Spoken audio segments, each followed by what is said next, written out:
Hi, I'm Nick. And I'm Mel. I grew up playing outside. And I grew up doing something meaningful, watching movies and TV. I never had cable, and we finally bought a VCR about the same time DVD players hit the market. Throughout our marriage, Mel has sadly missed many of my pop culture references and movie quotes. So it's time to catch up on all the films I missed. Hello. Hello. And how are you this fine day? I'm great. Let's do this. Let's do it. What are we doing? Do you know? You have no idea. I don't know what we're watching. Ah, okay. I'm trying to think of like a good clue because all right, we're coming hot off the heels of Hoosiers and Cocoon, which are both really great movies. Yes. And they were really good. Yeah. So I have high expectations right now. That's where, it's hard to sustain it's hard to sustain a certain level, right? Mm-hmm. And so this is kind of a wild card. Okay. I think this one in general, people have been like love it or hate it kind of a thing. Oh. And it's kind of eclectic. So. Okay. What is it? It's very 80s. It's called Time Bandits. Time Bandits. Mm-hmm. Have you ever heard of it? I think I've heard of it. Okay. I definitely haven't seen it. Yeah. What's it about? What have you heard? I have no idea. No idea? I mean, obviously it's about time travel. Is it? Yeah, I think so. All right. I mean, it could be like, the movie Bandits, that German movie you like. I was just going to reference the German movie Bandits, which is amazing. It is amazing. So I kind of hope it's like that movie. A musical. Well, it is in a foreign language, so. Time Bandits is in a foreign language? Yes. Really? We are in America. It is. Oh my gosh. What? Your weird cloak and dagger introductions. I don't know. So you have no idea when this was made? I don't. I have no idea. Right. How are you feeling then? You know nothing. This is it's very rare you don't know anything. Clean slate. I'm excited because the name seems kind of sci-fi to me, and I love sci-fi movies. Okay. So I'm like, let's do this. You want to give me a catchphrase for it? Time Bandits. Where'd your watch go? All right, let's go see if someone stole it. Okay.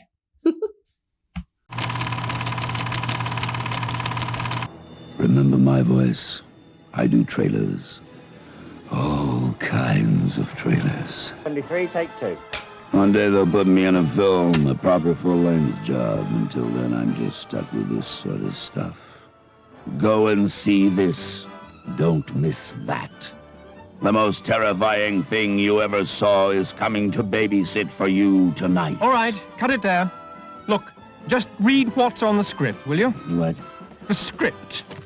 Other way up. Ready? Yes. You flock to see brief encounters for the special... Close. Close Encounters. Close Encounters, the film. Oh, I never saw it. And forget that film, we're on about our film. Time Bandits. The what? Time Bandits, the one you are supposed to be promoting. Remember? You flock to see Close Encounters for the special effects. You went to Superman to see a man fly. You went to Star Wars for the droids. You went... Now what? What's page 2, man? It's under page 1. See? Oh, dear. Went to Star Wars for the droids. Time Bandits can offer you much, much more. It's not the special effects, or flying men, or droids, which makes Time Bandits a unique cinematic... Cinematic! Pertaining to the cinema. Cinematic experience, it's the makeup. Yes, folks, you've never seen anything like it. Men made up to look like monsters. Monsters made up to look like men. Look-alike men made up to look different. Different men made up to look alike. No expense has been spared on the pan stick. No expense has been spared flying in the world's greatest makeup man. Just a minute. What about the plot? The what? The plot. What the film is about. Well, I haven't seen it, have I? Haven't seen it? You're sitting there telling millions of people to go and see a film you haven't even seen? Well, I can't see every film I do now, can I? Oh, wonderful. pathetic. Look, give me that.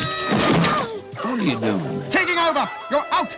O-U-T. Finished. Kaput. Finito. What about the trailer? I'll do it. Time Bandits is an awfully good film. We have worked ever so hard on it. It's a tremendous adventure story. We like it, and we're pretty sure you will. What's wrong with it?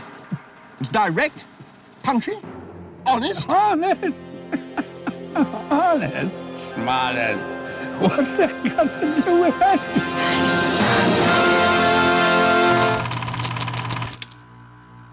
Wow. We just watched Time Bandits. We sure did we? Are Yeah. you sure? I can't be sure. I'm not sure of anything anymore. I have no idea if I'm experiencing reality right now. Is this a dream? Is it a dream? Is it a vision? Are you confused by what I'm saying? It's probably because you haven't seen Time Bandits, dear listener. Obviously, I'm up in arms. You going into it, you were like, people love it or hate it. I think. Yeah. It's kind of maybe like Kind Brussels of. sprouts. Yeah. I didn't hate it. Mm. I don't know if I loved it, but it wasn't terrible to watch.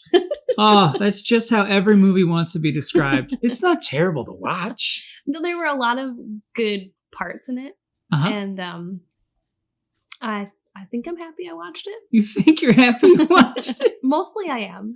Oh. There were some times where I That's was like, hilarious. where is this going? Oh, I don't see an end. Where is this going? Yes, it definitely. Yeah, especially, well, cart and horse and all that. You want to give us I want to hear your summary of this movie really bad. My summary of this movie Yes. is it's Bill and Ted's Excellent Adventure. Before Bill and Ted's Excellent Adventure. This is 1981. Okay, I'll give a real No, summary. I'm just saying, like, I'm just giving 81. credits. It giving has props. the feeling of a movie from 1981. Oh, It well, also felt really British. there's a good reason for that. Yeah, was it filmed in? Is it filmed and directed by a British person? Yes, it was filmed in England, written and directed by Terry Gilliam, I think is his last. Yeah, Terry Gilliam. Okay. And you're like, and I'm Should supposed I to know know who who that Terry is? Gilliam Yeah. is? Oh, Terry! Yes, you may know him from such little known things as Monty Python and the Holy Grail. He was a writer of that. It felt. Yes, I can see that exactly. Yes, it was totally. The Meaning of Life. Yes.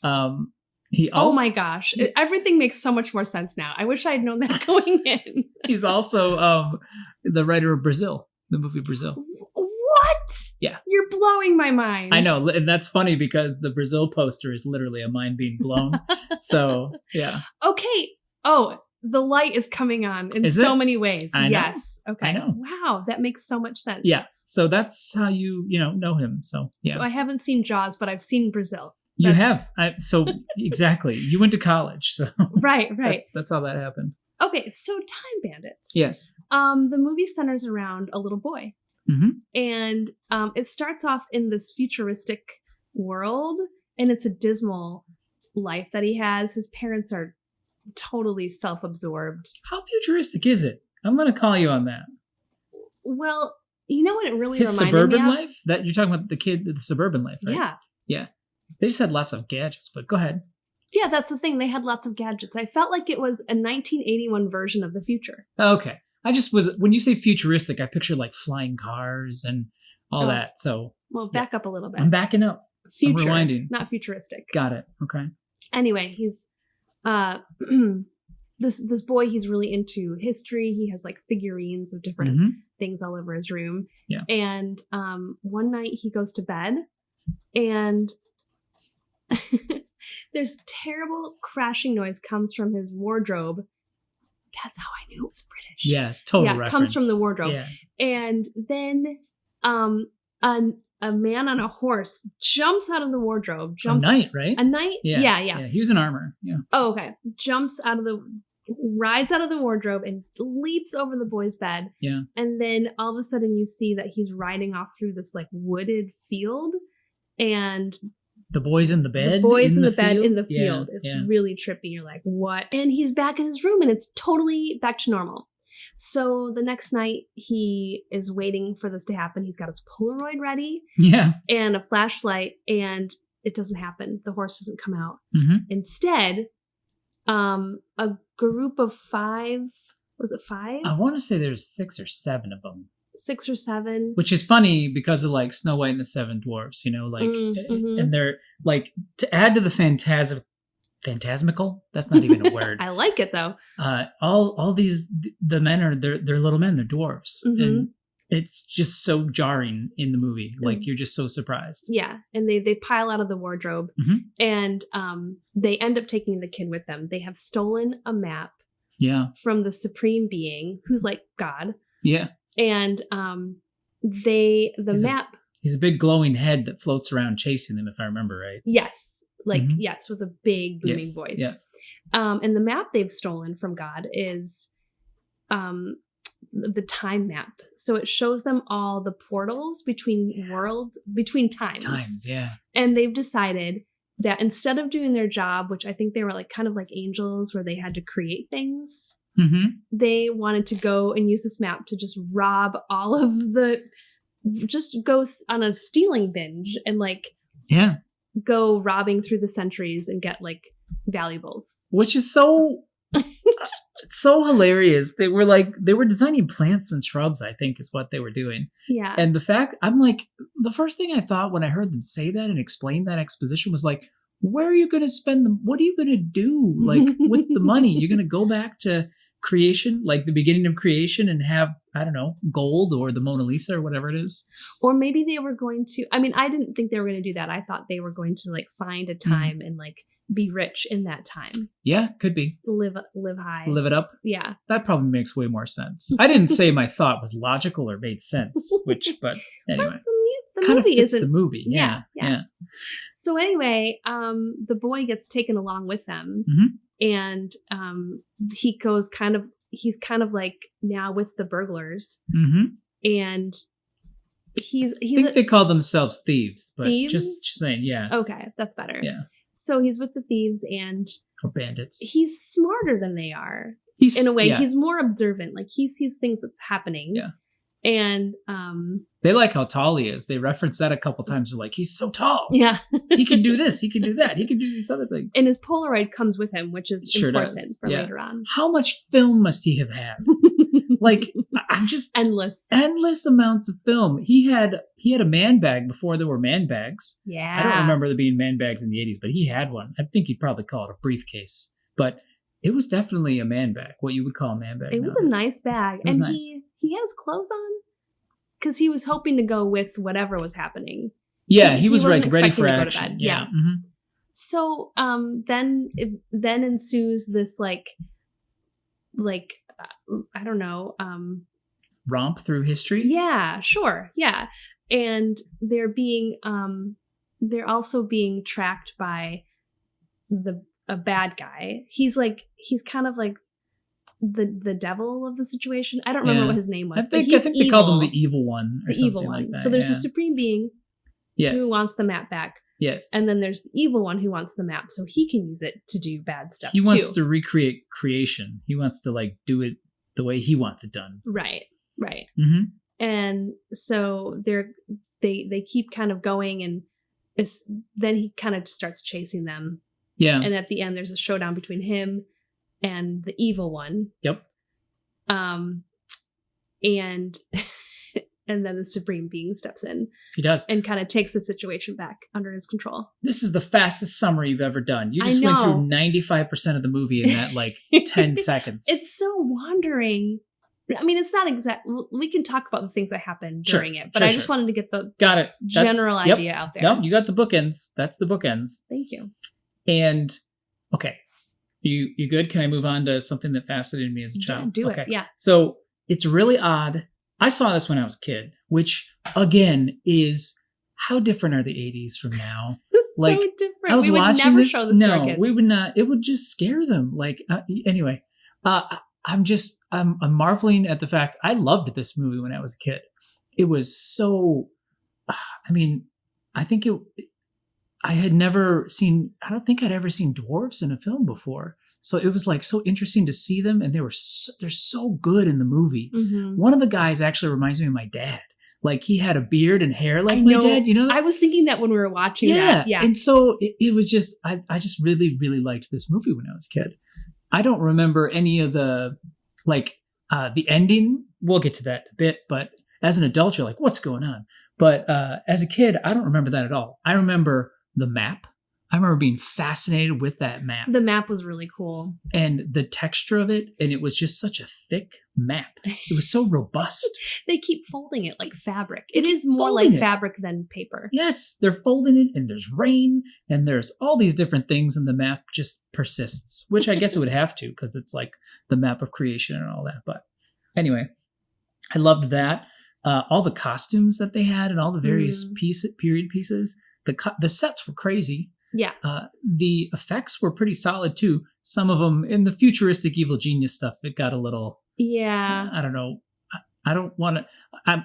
The thing in my head is Muppety, but I don't mean that as it doesn't feel in place with the film. I guess not to like be negative towards Muppets, but it felt out of tone with the rest of the film. Yeah, and I love Muppets. The bad guy was he was a little bit laughable. Yeah. The evil one. Yeah. So like, he wasn't like pure evil. He was kind of bumbling evil? Like, I don't know. No. He wasn't scary evil. No, not scary. He was scary to the characters in the movie, but he was not scary as an audience. Like there's certain movies you see and the evil guy like creeps you out. Well, he reminded me of the bad guy in Bill and Ted's. Who is the bad guy in Bill and Ted? Which one? Which Bill and Ted's? Yeah, I don't know. Which are you one? Talking about? Because the bad guy in Bill and Ted's was like, I don't know, their dad? One of their stepdads? They were trying to stop them? Who's the guy with the white bald head? Oh, you're talking about the Grim Reaper in Bill and Ted's Bogus Journey. Yeah. Okay. He wasn't the bad guy. Well, he was supposed to be kind of scary though, right? Have you seen Bill and Ted's Bogus Journey? When I was like 17. I don't know. Oh my goodness. Okay, I don't know. Okay. I don't know why I keep referencing that. Now I just have in my head. Not trying to connect them. They Melvined me in my head, which, yeah. I remember that. Go, good. Okay, so the bad guy was like, he wasn't like a bad guy from Lord of the Rings. No. He was more like a bad guy from Monty Python. Yes, which makes a lot of sense. Exactly. Mm-hmm. Yeah, exactly. Mm-hmm. Yeah. Let's talk about some of the places they went though in time. First place they went was Europe, right? Napoleon. France, Napoleon. Mm-hmm. Yeah. Yeah. That was really, really cool. He was so. It was Ian Holmes, I think. Yeah, Ian Holmes. Bilbo. Yes, Bilbo. Bilbo Baggins. Correct. A young Bilbo. In the Lord of the Rings trilogy, not the Hobbit trilogy. Yes, thank you. You're welcome. He was very neurotic, I guess would be the word for that. Yeah, again, he was kind of like a caricature. Like, oh, totally. Well, I mean, if you believe the things that they said about Napoleon, he was quite the character. Yeah, well, this guy was a character. He may not have been that far off base. I am not a Napoleon historian, though. I will bow out beyond that. But yes, it was pretty crazy. Craziest part was his hand. I remember that surprised me a lot. At first, they showed him with his hand always tucked into his jacket. Yeah, like the famous pose he would always do. Right. Like where he had his hand tucked into his jacket and his stomach. Okay. And then at the end, though, when they leave, he passes out and they pull that out and it's a gold hand and they steal his hand. They get him drunk and then he passes out and then they just rob him blind. I'm wondering who got who drunk, because I'm pretty sure he wanted them to drink because he made all of them generals. And then, right. Yeah, anyway. But that was just bizarre, that whole thing. Of all these entertainers trying to entertain him while he was like invading the country. I think they were in Italy, actually, now that I remember the plot. Yeah, that's right. They were in Italy. Because he heard that people in Italy were short and he wanted to find a whole bunch of people shorter than him. Because he's so obsessed with his height. Yeah. That one was like, what is this movie doing? What? Yeah. We left this weird world with the little bit of a futuristic reality, and then we're in this reality. What's going on? And then so the Time Bandits and the boy, they get out of this time. Yep. And then they find themselves in medieval times. Yeah, I think they went to Sherwood Forest, right? Right. Yeah. Yes. And John Cleese is Robin Hood. He's in the Mr. Hood. Yeah. His outfit is like so traditional Robin Hood and everybody else has actual realistic looking clothes. Yes. And then he comes out in like the green hat with the huge bill coming off the front of it with the feather. Yeah. He was crazy. The more we talk about it, the more I'm like, was this supposed to be more of a comedy? Oh, I mean, I think it's supposed to be a bizarre film. Like, okay. I think a lot of it was supposed to be funny. Mission accomplished. I mean, yes, 100%. Like, I think it was supposed to be a bizarre, like, adventure film. Okay. With comedic elements in it. Okay, so one of the comedic elements shows up in Sherwood Forest. It's this man and woman. Yeah, yeah. And the woman is the woman who played Olive Oil in the Robin Williams Popeye movie. Shelley Duvall, yeah. Yeah, she's really unusual. They were Dame. Her name was Pansy. Dame yes, Pansy. Yes. Yeah. And they're having this weird conversation. Yeah. I won't get into their conversation, but yes. You don't know what it is. They let you infer what it is. They're just yeah. talking about this man's problem. And she's like, your problem's fine. He's like, but are you sure my problem's okay? And they don't mention what the problem is. But he's really concerned about this problem. Super concerned about the problem. Anyway, so that's Michael Palin. And he also was in Monty Python as well. Oh, yeah. Okay, I see that. They get tied to a tree and they get robbed by some other people. Mm-hmm. And the Time Bandits they don't stop in to help or anything. They're just like walking by an exhibit at the mall. It doesn't matter. Yeah. And then they get further robbed on their way back. And this time, like, they're taking like their clothes and everything. Yeah. And they still walk by. And this couple's just getting the worst happening to them. They are not having a good time. No, it's really funny. And then they show up in other time periods too, the same couple. Wait, didn't they lose all their loot? They lost all their loot in that one though. Yeah. Yeah. Robin Hood took it so he could he was very businesslike about redistributing the wealth. And it was very like structured. Yeah. Then they go to Titanic? No. They go to Mesopotamia, I think. Okay, Agamemnon. Agamemnon, yeah. Okay, this was the best part. Sean Connery is in the movie. Yeah. I saw his name on the credits. And so the first half of the movie, I was just waiting for him to show up. Like, where is Sean Connery? Yeah. And how old is he going to be? Yes. Because this is an old movie. Yes. Or how young, rather. Yes. And he shows up in Mesopotamia, and he's the king Agamemnon. And you thought he looked so young, and you could not believe how young he was. And how old did I tell you he was when he filmed this movie? 50-something? He's like 50 or 51. I was like, what? Yeah. Okay, what's the movie? Was it Dragonheart that he was in? Or there's a movie where there's a dragon. Technically, is he the voice of the dragon? He's the voice of the dragon in Dragonheart. It's Dragonheart. Yeah. It is called that. Okay. Have you seen that one? Yeah. Oh. That's a big hesitation. It's been a long time. Okay. Yeah. Either that or a preview. I don't know. His voice lends itself very well to medieval time. Oh, totally. Absolutely. But go ahead. Funny thing about that part in the original script, King Agamemnon was introduced as, quote, the warrior took off his helmet, revealing someone that looks exactly like Sean Connery or an actor of equal but cheaper stature. And Is that before they knew they could get Sean Connery? That was just in the script when they wrote it. And so they were just trying to paint a picture of who it would look like, or who the character would be. And then the script ended up in Connery's hands and he was interested in the part. And then he got the role. Wow. I know, right? Note to self. If you ever write a script, make sure you reference the people you actually want in the film. Drop some names. Mm-hmm, okay.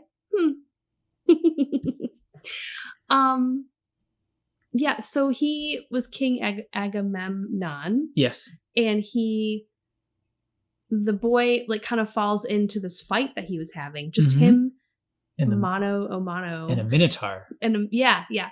And because of the boy being there, like he wins the fight. Mm-hmm. And so he likes the boy, takes him back to his kingdom. He's like, I'm going to adopt you. Yeah. And the boy's like, yes. This is perfect. Day ever. My parents were awful. You are amazing. I'm going to stay here and take Polaroids of everything I see. Yes. And he did. Yeah. Yeah. And he would have, that could have been the end of the movie. The boy would have been happy and it would have been a happy ending. Totally.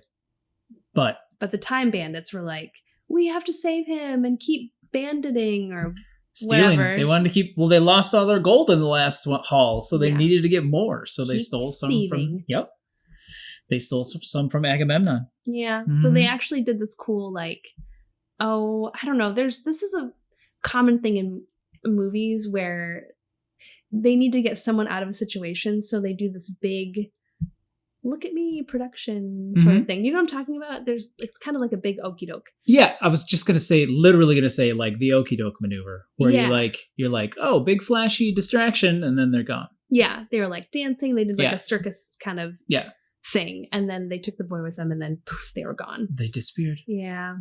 That one made me sad because I think that would have been a nice ending. That would have been, like that would have been half of the movie. Every little like kid's dream to like live like that. Not thinking about the reality of it, of course, but it's romantic. So yeah.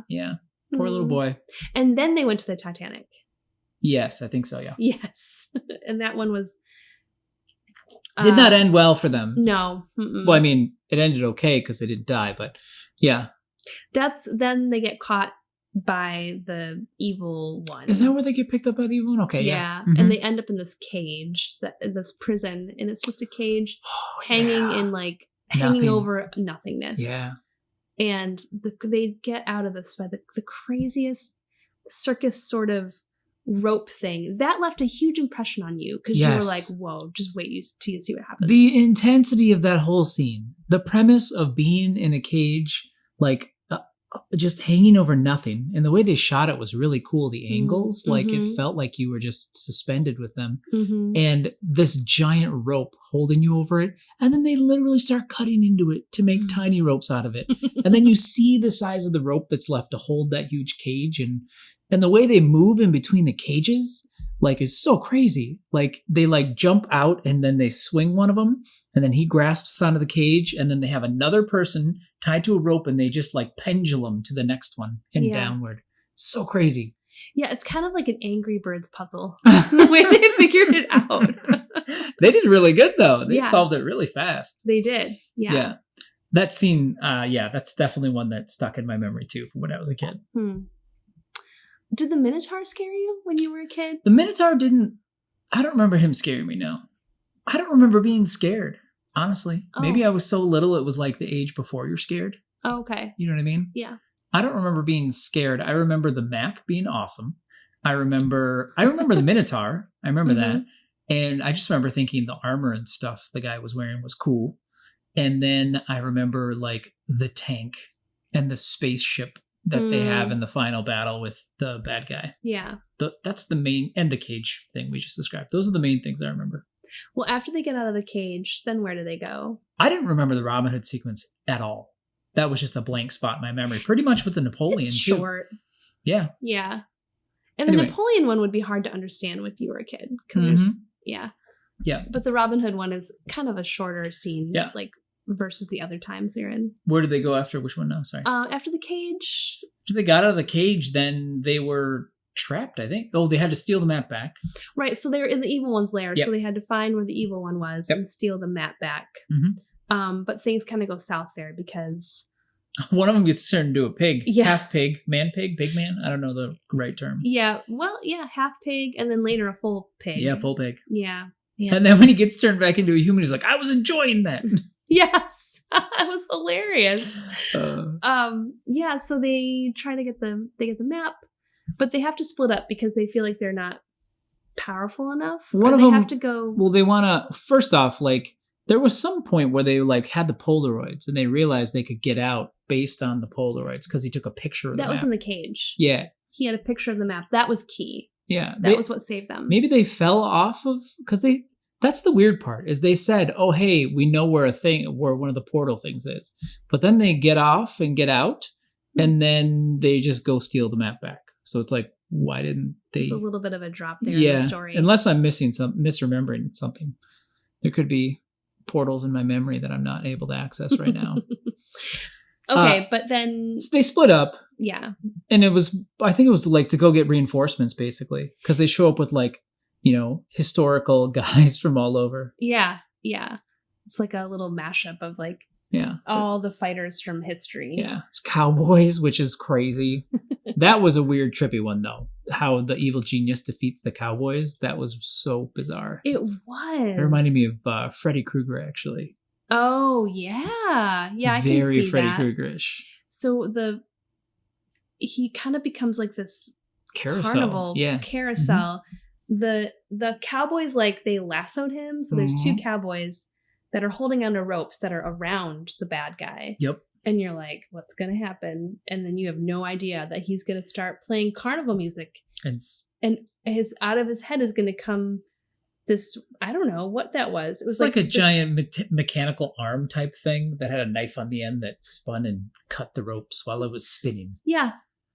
So bizarre. So what a creative bad guy, though. Yeah. He had a lot of flair. He was bored. He was trapped in the evil place he was. So he probably had a lot of time to think about stuff. Yeah. And a lot of time to grow his fingernails out. True. He did have some nice fingernails. And by nice, I mean terrible. Creepy. Yes, exactly.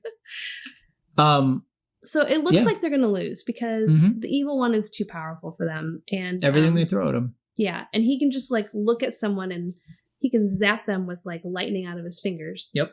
And they're gone. Gone or pigs like a or piñata. Anything. Yeah. So then boom, the supreme being shows up. Yes. The bigger dinosaur shows up. Wow. Bigger dinosaur. And he takes care of the bad guy and it's done.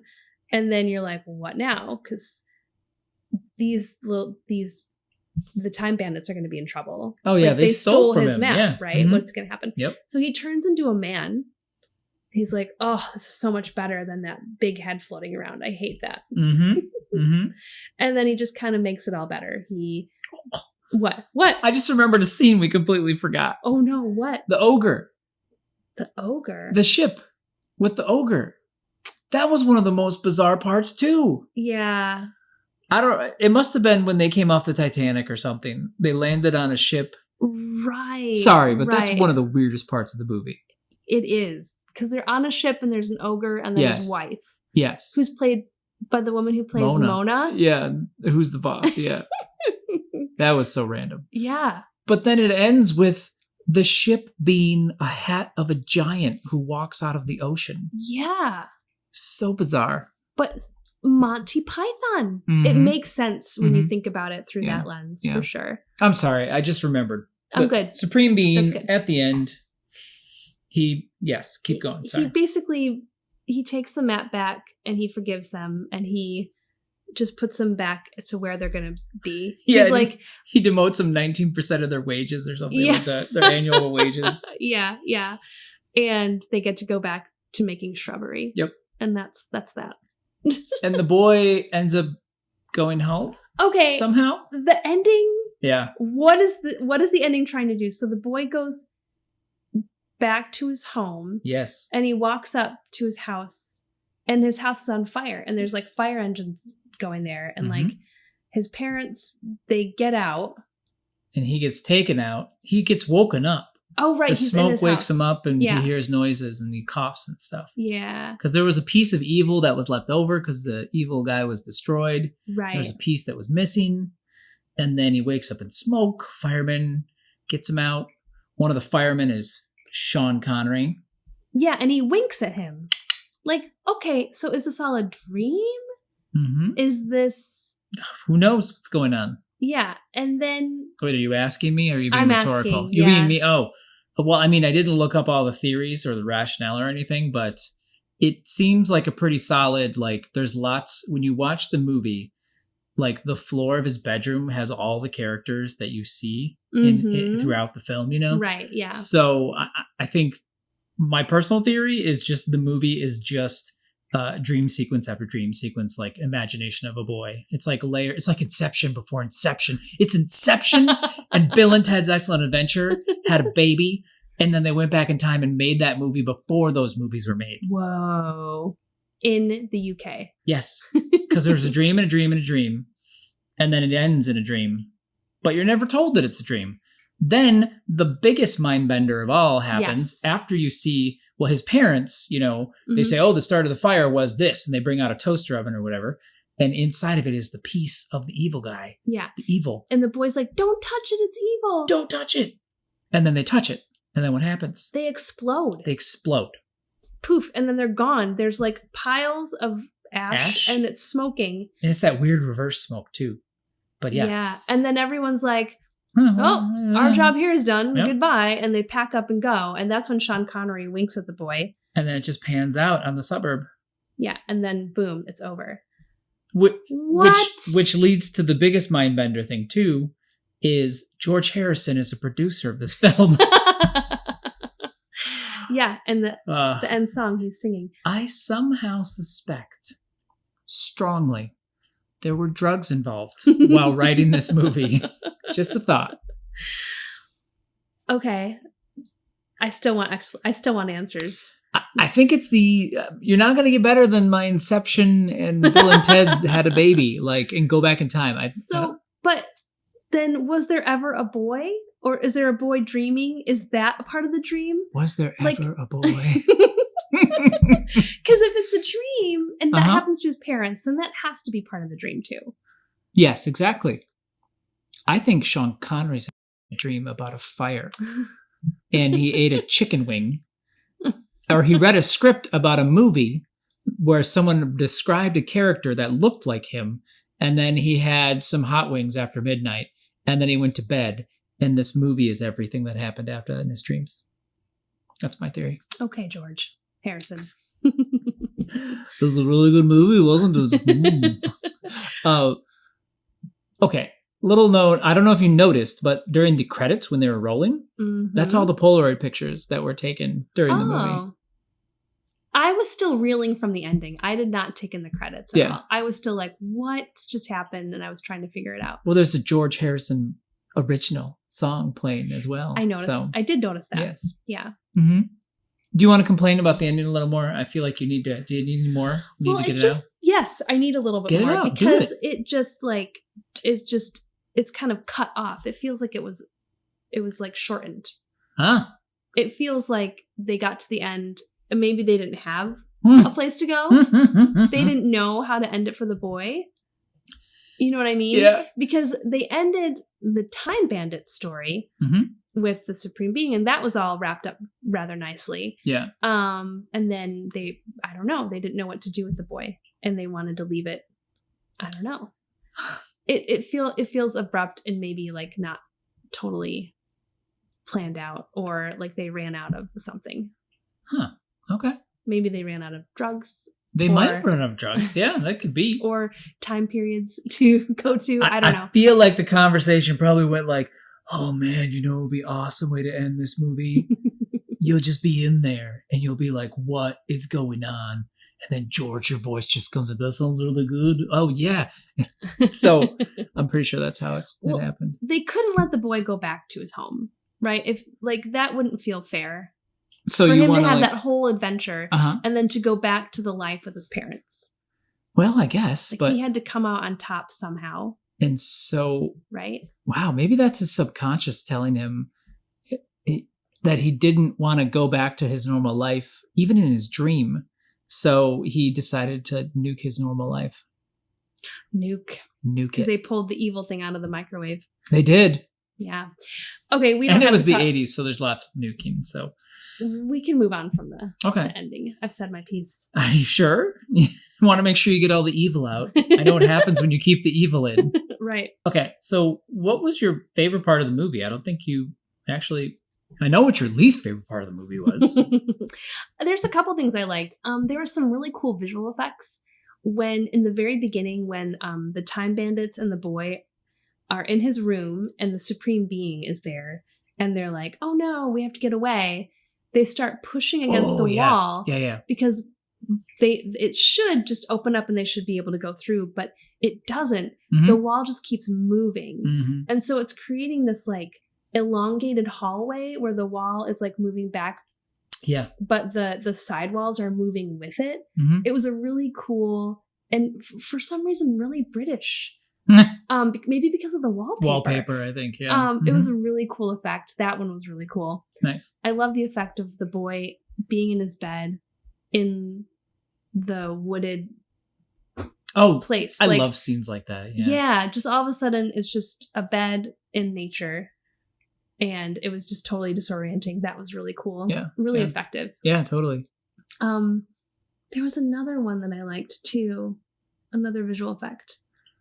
There were lots. I mean, speaking I think the movie holds up pretty well. Like lots of really good practical effects. Like I said, the cheesiest parts are probably the knockoff ring wraiths. The Muppet ring wraiths is what I'm going to call them. I thought those would be really frightening for a child. Yeah, I don't remember being scary, I guess. Wow, good for you. Good for me. I also really liked the use of the Polaroid. Oh, yeah. And the boy taking pictures throughout the whole thing. That was really cool. I think probably watching it as a kid, one of the things I probably liked about it was like the little kid was like the hero of the movie. Like he was doing all these things that you wish you could do when you were that age. Mm-hmm. Like it was really like kid empowerment of like adventure and stuff like that. So that was that's probably why I enjoyed it so much when I was a kid. Yeah, totally. If you could go to any time period with a group of bandits in history, where would you go? Oh, so you mean that my purpose would be to steal? You're with the Time Bandits. Let's just put it that way. Okay. My first instinct was to say like Egypt. Oh. The pharaohs, man, they had were a lot loaded. Of gold. That's right? true. Yeah. And their jewelry. Oh my gosh, have you seen? They just made gorgeous jewelry. So that's fair. That would be like, that's my first choice to go to that time. Okay. Yeah, that would be awesome. What about you? It's just the first thing that popped in my head. I don't know why, but I want to be on the Hindenburg with them. Like it's about to crash, because there's probably a lot of rich people and they have jewels and stuff like that. But I'd want to be on the Hindenburg before it blew up. That would be amazing. I know, right? Except for the whole no, it's going to blow up part. But right, but if you can get off of it before it goes down, yeah, just grab parachutes, just jump, and then dodge it while it's like flaming ball like coming after you. Easy. Yeah, totally easy. Tom Cruise could do that. He probably did. I'm pretty sure. So, what if any messages do you think were in this film? Don't do drugs. Don't do drugs. Wow. What is the message of this film? Well, the boy, there's a part where the Time Bandits are like, we're fine, let's go. But the boy's like, whoa, the bad evil guy has the map. We have to get that back for the good of the world. Mm-hmm. So that was one message of like doing the right thing, even if it's not for yourself, but for the greater good. For the greater good. Yeah. I'm probably going to go. That's a good one. Thank you. I'm probably going to go with your dreams can be a wonderful escape from your life. No matter what your life's like, your dreams can take you away for a bit. Even if you're a history buff. Especially if you're a history buff. Apparently.